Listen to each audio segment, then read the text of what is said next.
आज माझ्या घरी हेअरस्टाईलचं कस्टमर आलेलं होतं आणि मी तिला फ्रेंच नॉट जुडा काढून दिला, कारण की तिला आवडत होता आणि तिने म्हटलं की मला फ्रेंच नॉट जुडाच काढून द्या, कारण की गरमीमुळे आजकाल कस्टमर असंच काही आपल्याला डिमांड करत असतात. आणि मग मी तिला असंच दिलं आणि खरंच खूप छान झाली हेअरस्टाईल आणि ते पण खूप हॅपी झाली आणि कस्टमर हॅपी तर आपण हॅपी. आणि माझ्याकडे आज चिकन होतं आणि मला चिकन असलं की मला भाकर पाहिजे, कारण की मला खूप प्रचंड आवडते भाकर आणि चिकनची भाजी माय फेवरेट. आणि ही एक छोटीशी मुलगी आली होती, तिला करायची होती आज हेअर कट आणि हिला हेअर कट करायची होती. ते हेअर कट इथं सुरू होतं आणि कट वगैरे झालेले होते, थोडे ड्रायर वगैरे करून घेतले केस आणि खरंच खूप शांत होती. काही काही मुली एवढ्या रडतात ना की खूप परेशान होतात आणि हिची आई पण नव्हती, हिच्या आईने फक्त हिलाच पाठवलं होतं, माझ्या घराजवळच आहे. तर फायनली असा रिझल्ट बघा. तर अशी हेअर कट झालेली होती आणि बिलकुल छान प्रॉपर असा सेप आलेला होता यू कटचा. आणि मग मला याला रोल करायचे होते. मग हे घेतलं आहे ड्रायर आणि हे घेतलं आहे रोल ब्रश. तर अशा प्रकारे हे मी आत्ताच परचेस केलेलं आहे आणि ड्रायर वगैरे आणि रोल ब्रश माझ्याकडे पहिलेपासूनच होता आणि खरंच खूप छान आहे. हात कंगीच होता आणि फायनली माझा हा रिझल्ट बघा यू कटचा. तर अशा प्रकारे झालेला आहे. जास्त करून खूप जण यू कट करतात, कारण की याच्यामध्ये जास्त केस वगैरे कट होत नाही आणि दिसायला पण खूप छान प्रॉपर दिसतात. एक पिन तरी लावली तरी खूप सुंदर दिसते. आणि मग ह्या होत्या दुसऱ्या.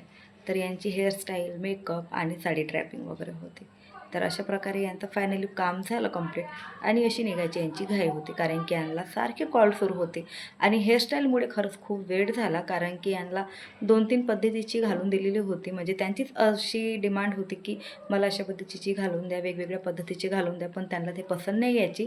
मग फायनली एक डिसाईड झालं आणि त्यांची हेअरस्टाईल झाली, त्यामुळे त्यांना खूप उशीर झालेला होता. तर असं कधी होतं ना की क्लायंट आपल्याला सांगते ना, आपण करून देतो, पण त्याच क्लायंटला मग त्यांनी सांगितलेली हेअरस्टाईल वगैरे आवडत नाही. तर पण खरंच खूप छान आहे हे क्लायंट. हे माझी दोन्हीच आहे. माझ्याकडे फेशियलला, थ्रेडिंगला नेहमी येत असते. पण एखादी वेळ होत असते असं की त्यांनी पण सुद्धा कन्फ्यूज होत असतात. तर हे बघा, हा एवढा सारा पसारा झालेला होता आणि 1-2 असे कामं झाले की एवढा सारा पूर्ण पसारा निघतो आणि तो आपल्याला क्लायंट गेल्यानंतर आपल्याला आवरावं लागते. आणि हे एवढा मशीन, मेकअपचं सामान असं पूर्ण बिखरलेलं होतं, कारण की त्यांना एवढी घाई झाली होती ना की त्यांना सारखे फोनवर फोन यायचे. तर मग पटापट मी त्यांचं सर्व आवरून दिलं. त्यामुळे माझं सामान पूर्ण गोंधळ होऊन गेलेलं होतं आणि मला हे पूर्ण सामान आता आवरायचं होतं, क्लीन करायचं होतं, कारण की आता जर केलं नाही ना तर मग हे सामान तसंच पडून राहते काही वेळासाठी आणि अशाच टायमाला कोणी क्लायंट वगैरे येऊन जातात, म्हणून क्लीन करावं लागते.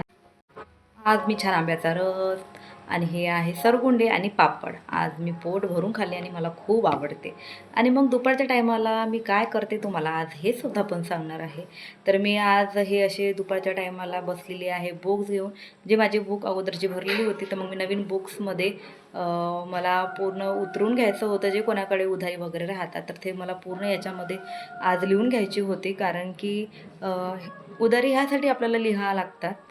जे पार्लरचे कस्टमर आहे, कोणी पण जे कोणत्या धंद्यामध्ये वगैरे उतरून राहतात, तर हे त्यांना लिहिणं फार गरजेचं आहे, कारण की प्रत्येक क्लायंट पैसा देत नसतो, काही ना काही उधार वगैरे ठेवत असते आणि आपल्याला थोडंफार उधार पण ठेवावं पण लागते, कारण की तेव्हाच आपला धंदा पुढे जातो आणि त्यांनासुद्धा आपल्यावर विश्वास राहते की हो बा, यांनी माझ्याकडे उधारी ठेवतात.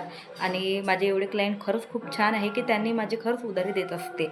पण आठवण एक म्हणून लिहून ठेवावं लागते, कारण की कधी-कधी असं होते की आपल्यालाही स्वतःला आठवण राहत नाही आणि क्लायंटला सुद्धा आठवण राहत नाही. तर मी जेव्हा त्यांनी जर माझ्याकडे जर कधी असे पैसे ठेवले, तर मी बिलकुल त्यांच्याच पुढे पैसे लिहित असते, कारण की त्यांनी कधी गेल्यावर पैसे लिहत नाही. त्यांच्या पुढे जर आपण पैसे लिहिले ना, तर त्यांना पण आठवण राहते आणि आपल्याला पण एक सेफ राहते, की म्हणजे आपल्याला एवढे पैसे त्यांच्याकडून घ्यायचे आहे. हे लक्षात ठेवासाठी आपल्याला लिहावं लागतात. आणि मग माझं हे पूर्ण कामं आटपून वगैरे गेलेलं होतं आणि हे दृष्टी नावाची बुक्स आहे आणि खरंच खूप छान आहे. आणि दुपारच्या टायमाला मला असं खाली वेळ वगैरे राहिला ना, तर मी वाचून घेते. तर हे लेखक आहे सद्गुरू श्री वामनराव. तर यांचे हे बुक्स आहे आणि खरंच खूप छान आहे. ह्या जीवन आधारीमध्ये अशी बुक्स बनवलेली आहे आणि याच्यामध्ये खूप छान असं चरित्र लिहिलेलं आहे आपल्या जीवनाविषयी वगैरे आणि मला खूप आवडते. तर मी अशी कोणती पण बुक्स वगैरे वाचते, कारण की मला आवडते. मी कोणाच्या म्हणजे असे आपल्याकडे टाईम राहिला तर मी टी व्ही वगैरे आलतू-फालतू मोबाईलमध्ये काही राहते, तर मी ते कधी बघत नाही. मी मोबाईलमध्ये बघते, असं नाही की मोबाईल बघत नाही. मी तर कामानिमित्त मला जे इम्पॉर्टंट वाटलं तर मी तेच बघते. नाहीतर मी माझं जास्त करून माझ्या मोबाईलचं काम एडिटिंग वगैरे म्हणूनच चालते. आणि मग माझं बुक्स वगैरे वाचणं झाले हे होती माझ्याकडे नेल्स कटरची छोटीशी किट आणि मला नखं क्लीन करायचे होते कारण की माझे नेल्स थोडे वाढलेले होते. तर मी कट अगोदरच करून घेतलेले होते. फक्त मला थोडा याला सेफ द्यायचा होता. थोडं खडदड होत असतात आपले नेल्स कारण की आपल्याला घरातले पूर्ण कामं करावं लागतात आणि पाण्यामध्ये थोडं हात जास्त असल्यामुळे आपले नेल्स तुम्हाला सर्वांना माहीत आहे जे गृहिणी आहे त्यांना घरचे कामं करावं लागत असेल तर माझ्या घरी मीच पूर्ण कामं करते. त्यामुळे माझे नेल्स थोडे ओबडधबड होत असतात. तर मला त्यांना 1 दिवसानंतर किंवा 2 दिवसानंतर त्यांना थोडं क्लीन करावं लागते, नाहीतर सेफ द्यावं लागते, नाहीतर मग ते इकडे तिकडे आपल्या ड्रेसमध्ये झालं कशामध्ये तरी असे फसून जातात. तर हे मी छोटासा असा आपलं नेल्स सेट करायचं घेतलेलं आहे. हा छोटासा पॅचुला आहे आणि याच्यातलं सामान काही गायब झालेलं आहे. माझ्या मुलांनी गायब केलेलं आहे याच्यातलं सामान. मुलं असलं की तसंच असते, त्यांच्या आईचं काही ना काही त्यांनी गायब करतच असते. तर तशाच प्रकारे माझं पण तेच चाल आहे.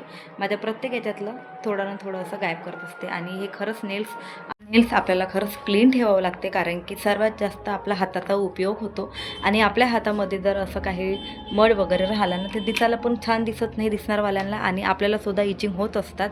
असं नकामध्ये वेगळंच काहीतरी फील होते. तर त्यासाठी नखं मी नेहमी अशी क्लीन ठेवते आणि जेणेकरून म्हणजे आपल्यालाच गंदगी वाटणार नाही कारण की आपल्याला सर्वात जास्त हाताचा उपयोग आपल्याला करावं लागते आणि त्यासाठी म्हणून मी असं क्लीन करत असते.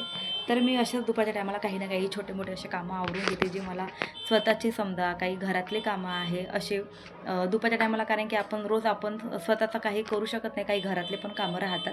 पण मी असं स्वतःसाठी पण वेळ देत असते कारण की आपल्याला स्वतःसाठी पण वेळ देणं फार गरजेचं आहे. तर मी असं स्वतःला थोडा वेळ देते आणि मुलं जर घरी नाही राहिले ना तर आज माझे मुलं थोडे गायब होते. ज्या दिवशी असे गायब वगैरे राहिले तर मी स्वतःचं काम आवरून घेते, नाही तर मुलं मधामध्ये येऊन त्यांचंच काही सुरू असतात. तर ना मला पुस्तक बरोबर वाचू देत ना मला स्वतःचं काम करू देत कारण की मुलं म्हटलं तर घरामध्ये असं चालतच असते ज्यांच्या घरामध्ये. आणि हे बघा चेहऱ्याला वगैरे पण कोणाच्या जे फेशियल वगैरे करतात ना त्यांनासुद्धा असे रुतत नाही.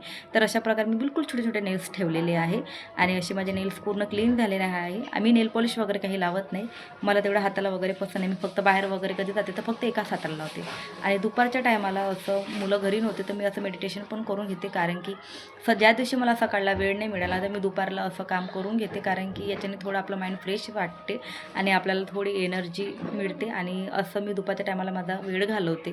तर हे आजचा ब्लॉग बघा मी येथेच खतम करत आहे आणि हे बघा थोडेफार मला बेबी हेअर्स पण आलेले आहेत. तर व्हिडिओला लाईक करायला विसरू नका आणि शेअर करायला विसरू नका आणि सबस्क्राईब करायला पण विसरू नका. चला बाय.